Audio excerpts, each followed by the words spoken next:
ঠাকুরের প্রসাদটা তুলবো। পুজো দেওয়া হয়ে গেছে অনেকক্ষণ আগেই বন্ধুরা, কিন্তু প্রসাদ তোলা হয়নি।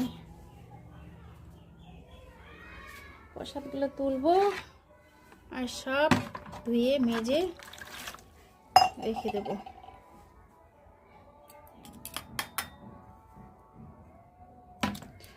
এতদিন থেকে বিয়ের বাজনা শোনা যায়নি, তার কারণ হচ্ছে চৈত্র মাস ছিল, যেই না 1 তারিখ পড়েছে সেদিন থেকে, 1 তারিখ শুনিনি, তারপর দিন থেকেই শুরু হয়ে গেছে। আর এই বৈশাখ মাসটা প্রচুর বিয়ে থাকে। আমি মনে করি আমাদের এদিকেও এরকম, সব দিকেই মনে হয় তাই। সব দিকে কথা বলতে পারছি না, মনে হচ্ছে তাই, আমার মনে হলো। কিন্তু বৈশাখ মাসটাতে প্রচুর বিয়ে থাকে, প্রচুর।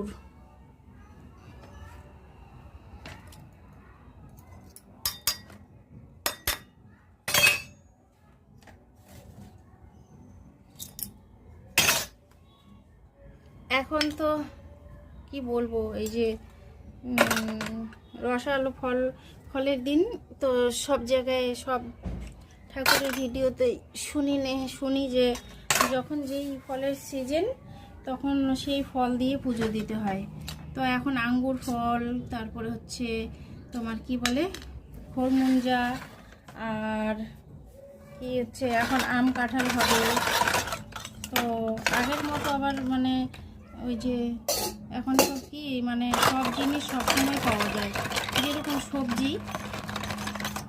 সবজিটাও মানে এখন সিজন ছাড়াও সব সবজিই পাওয়া যায়।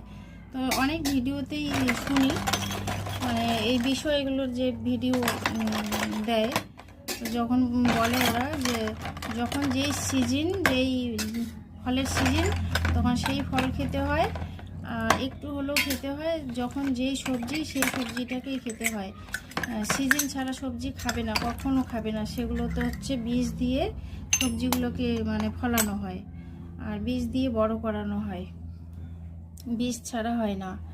তো সেগুলো খাওয়া মানে আমাদেরকে বিষ খাওয়াই বলে।